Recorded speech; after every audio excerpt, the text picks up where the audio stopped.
Hello दोस्तों, मैं हूं विवेक। स्वागत करता हूं आपका विवेक वाणी यूट्यूब चैनल पर। दोस्तों, हाल में ही हमने एक खास हस्ती को खोया है, सुशांत सिंह राजपूत को। वो क्या सोचते थे, आज मैं आपको उनकी एक स्पीच जो उन्होंने आईआईटी बॉम्बे के स्टूडेंट्स के बीच दी थी, जिसमें उनकी सोच और समझदारी की झलक है और उनका जो लाइफ के लिए नज़रिया था वो बताऊंगा। हमारे साथ आखिर तक बने रहना ताकि आप भी उस नज़रिए को समझ सकें। तो शुरू करते हैं। हाय, मेरा नाम है सुशांत सिंह राजपूत। मैं एक छोटे शहर से आता हूँ। मैं एक्टर इसलिए बना क्योंकि मेरी एक प्रॉब्लम थी।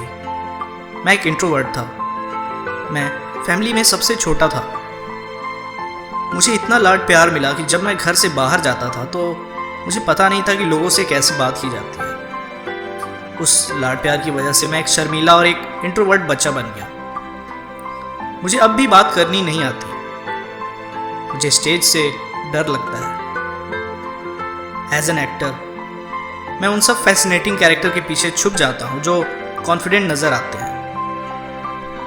मुझे ये पक्का यकीन है कि जब मैं आपकी उम्र का था तब मैं इतना स्मार्ट नहीं था जितने आप लोग हो। आपको पहले से पता है कि गला काट कंपटीशन क्या होती है। आपको hard work, प्रिजर्वेंस, vision, focus, self belief जैसी चीज़ों की अहमियत पहले से पता है। तो मुझे इसके बारे में बात करने की ज़रूरत नहीं है। मैं आपसे सिर्फ दो चीज़ों के बारे में बात करना चाहता हूँ, अपने सपनों का पीछा करना और अपने सपनों को असल में जीना।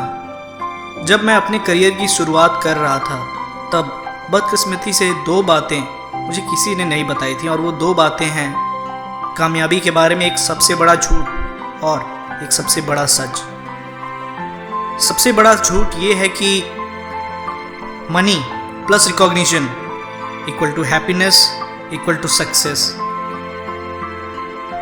मैं एक बहुत मिडिल क्लास फैमिली से आता हूँ। जब मैं बड़ा हो रहा था तब पैसा हमारी सबसे बड़ी प्रॉब्लम थी। मुझे पैसों से बहुत फ़र्क पड़ता था। मेरी फैमिली की 3 जनरेशन ने कभी ये महसूस नहीं किया कि फेम आखिर होता क्या है। तो बेसिकली पैसा और रिकॉग्निशन दोनों मिसिंग थे जो मुझे चाहिए था। मेरी शुरुआत एक फेलियर के तौर पर हुई। मेरी फैमिली ने मुझसे कहा कि मुझे इंजीनियर बनना होगा। मेडिकल फील्ड मेरी सिस्टर्स के लिए थी। तो एक बार अगर मैं इंजीनियर बन गया तो मैं सिविल सर्विस एग्ज़ाम दे सकता था और फिर उसके बाद शायद खुशियों के सारे दरवाजे खुल जाते और मैं हमेशा के लिए कामयाब और हमेशा के लिए खुश रह सकता था। तो जब मैं बड़ा हो रहा था तब मेरी कंडीशनिंग हुई थी। पढ़ाई में बहुत अच्छा बन गया था। 10th के एग्ज़ाम में मैंने काफ़ी अच्छे मार्क्स लाए और फिर मैं 12th के लिए दिल्ली चला गया। वहाँ मैंने एक अच्छे स्कूल में एडमिशन ले लिया और विद्या मंदिर, फिटजी समेत कई कोचिंग इंस्टीट्यूट में एडमिशन भी ले लिया। उस समय मैं मेरे जैसे 3 एस्पिरेंट्स के साथ रूम शेयर करता था। इसका मतलब वहाँ अपने स्कूल असाइनमेंट पूरे करने के बाद, इंजीनियरिंग एंट्रेंस एग्ज़ाम की पढ़ाई करने के बाद मुझे अपने कपड़े धोने पड़ते थे, खुद के लिए खाना बनाना पड़ता था। लेकिन मैं कंप्लेन नहीं करता था क्योंकि मैं अपनी लाइफ में पहली बार कामयाब इंसान बनने के बहुत करीब था। तो फाइनली मैं कई इंजीनियरिंग कॉलेजेस के लिए सिलेक्ट हो गया। मैंने डिसाइड किया कि मैं दिल्ली कॉलेज ऑफ इंजीनियरिंग में एडमिशन लूँगा। मेरी फैमिली में जश्न मन रहा था। फाइनली अब मैं रुक कर सांस ले सकता था। मैं खुद से कह रहा था कि तुम्हें पता है तुमने क्या कर दिखाया, तुम्हें तो खुश होना चाहिए। लेकिन इससे काम नहीं बन रहा था। कुछ ना कुछ मिसिंग था। एक खालीपन को मैं महसूस कर सकता था। तो मैंने सोचा कि मुझे शायद और बड़ी कामयाबी की ज़रूरत है। जब मैं 18-19 साल का था तो किसी वजह से मुझे फ्यूचर में प्रेजेंट से ज़्यादा खुशी और ज़्यादा कामयाबी दिखाई देती थी। तो मैंने सिविल सर्विसेज के एग्ज़ाम्स की तैयारी करना शुरू कर दिया। मैं मान रहा था कि मैं इसे पास कर ही लूँगा, लेकिन मैं बोर हो गया और यूपीएससी एग्ज़ाम्स बहुत दूर थे। इस दौरान मुझे थिएटर करने का ख्याल आया और मैंने सोचा कि मुझे अपनी शाइनेस ख़त्म करने के लिए डांस सीखना चाहिए। और एक रीज़न ये था कि मेरे इंजीनियरिंग कोर्स में कोई लड़की नहीं थी। मुझे एक धोखे जैसा फील हुआ। आप एंट्रेंस एग्ज़ाम पास करते हो और आपको पता चलता है कि वहाँ कोई लड़की ही नहीं है।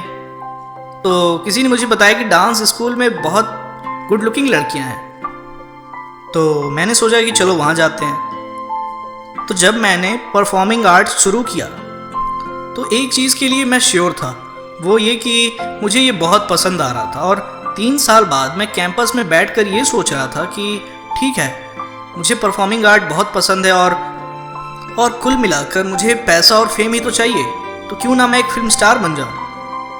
मैं बहुत सीरियस था। 3rd ईयर में मैंने इंजीनियरिंग छोड़ दी। इंजीनियरिंग डिग्री से बस 2 सेमेस्टर दूर था मैं मुंबई आ गया और पूरी तरह से थिएटर में घुस गया और एक्टर बनने के लिए जो स्किल्स की ज़रूरत थी वो सीखना मैंने शुरू कर दिया। उस टाइम मैं सिंगल रूम किचन में 6 दूसरे लड़कों के साथ रहता था, लेकिन इस टाइम में मैं तैयार था। इस टाइम में एक फ़र्क था, वो ये कि मैं बहुत जोश में था। मेरा सेल्फ रिस्पेक्ट दांव पर लगा हुआ था, इसलिए मुझे हर किसी को एक बात साबित करनी थी।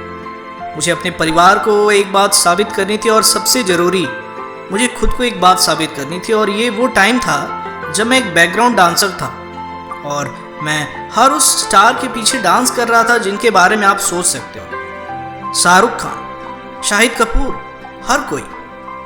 और मैं उनके पीछे डांस करते हुए ये सोचता था कि मैं बस 3 कदम तो दूर हूँ, मुझे बस वहाँ तक तो जाना है जहाँ वो स्टार डांस कर रहे हैं और फिर मेरी लाइफ की हर चीज़ ठीक हो जाएगी। तो ऐसा चलता गया और 2 साल बाद गेस व्हाट, मुझे मेरा पहला बड़ा ब्रेक मिला। मैं एक प्राइम टीवी शो के लिए सिलेक्ट कर लिया गया था। ये सीरियसली एक बड़ा ब्रेक था क्योंकि मैंने पैसे कमाना शुरू कर दिया था और लोगों ने मुझे पहचानना शुरू कर दिया था। ईमानदारी से बताऊं तो मैं जानबूझकर मॉल्स घूमने जाता था ताकि लोग मुझे देखें, स्माइल करें, मेरा ऑटोग्राफ लें। और मैं खुद को पहली बार टीवी पर देख रहा था। आपको कोई आइडिया नहीं है, जब मेरे जैसा इंसान खुद को टीवी पर देखता है तो कैसा लगता है। मैं रोज खुद को टीवी पर देखता था। ये बहुत बहुत बहुत बड़ा नशा था। मैंने ये भी देखा, मेरे जो दोस्त इस सफ़र में मेरे साथ नहीं थे अचानक से उभर कर आने लगे। वो शो बहुत पॉपुलर हो गया। मैं बहुत पैसे बना रहा था और एक समय ऐसा भी आया जब मुझे पैसों में फ़र्क पड़ना बंद हो गया और मैं और ज़्यादा पॉपुलर होता ही जा रहा था। अब मैं उन मॉल्स में नहीं जा सकता जहां मैं अकेले जाया करता था, तो मुझे किसी की ज़रूरत थी जो मुझे लोगों से बचा सके। आप समझ रहे हो ना मैं क्या कह रहा हूं। मैंने अपने लिए पहला ड्रीम हाउस खरीदा, मैंने अपने लिए अपनी ड्रीम कार खरीदी। और मैं आपको ये बता दूं कि अब जितना मुझे फीमेल अटेंशन मिल रहा था उतना मेरे इंजीनियरिंग कॉलेज के दोस्त बस सपने में ही सोच सकते थे। मैं बहुत अच्छा टाइम बिता रहा था और तभी कुछ अजीब सी चीज़ मेरे साथ होती है। मुझे इस फेम और पैसों की आदत हो जाती है। मैं फिर से धोखा खाया हुआ महसूस करने लगता हूँ। जो सपना मैं जी रहा था, मैंने जिसके लिए 10-15 साल इंतज़ार किया था, मुझसे खुशी और कामयाबी का वादा किया गया था, लेकिन ये चीज़ मेरे पास सिर्फ कुछ ही दिन रही। मैं खुश नहीं था। ऐसा कैसे हो सकता है? मुझे सक्सेस का ये वर्जन अच्छा नहीं लगा।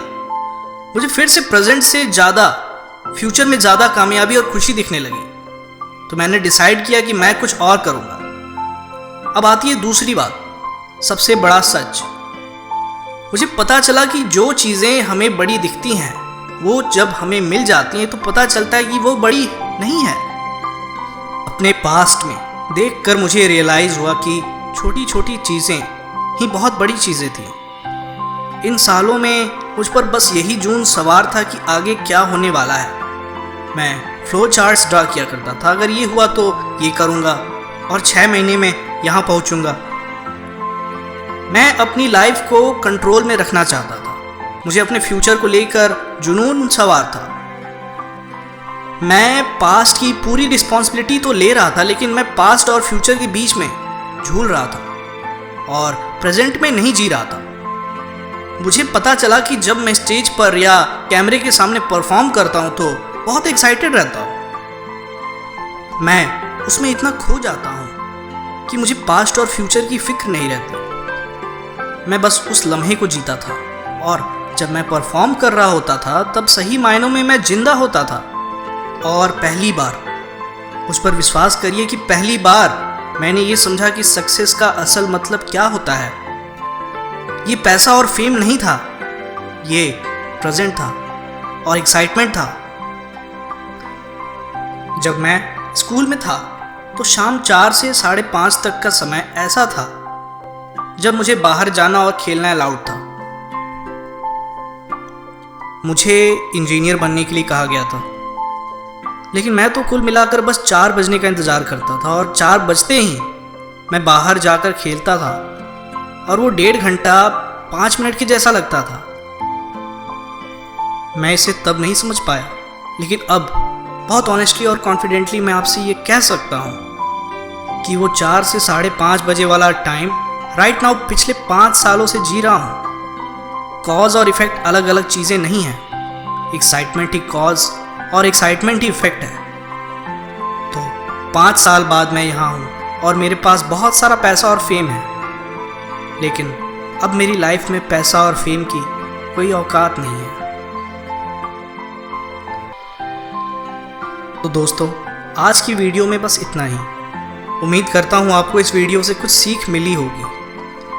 लाइक की बटन ज़रूर दबाना, इससे हमें हौसला मिलता है आपके लिए ऐसे वीडियोस लाने का, और किसी ज़रूरतमंद दोस्त या फैमिली मेम्बर के साथ शेयर करना। और आखिर में कहूँगा, मेरे इस चैनल को सब्सक्राइब कर लो, बेल को प्रेस करें, ताकि आपको अपडेट्स मिलते रहें उन कमाल इंस्पिरेशनल मोटिवेशनल वीडियोस के जो मैं आपके लिए लाता रहूँगा।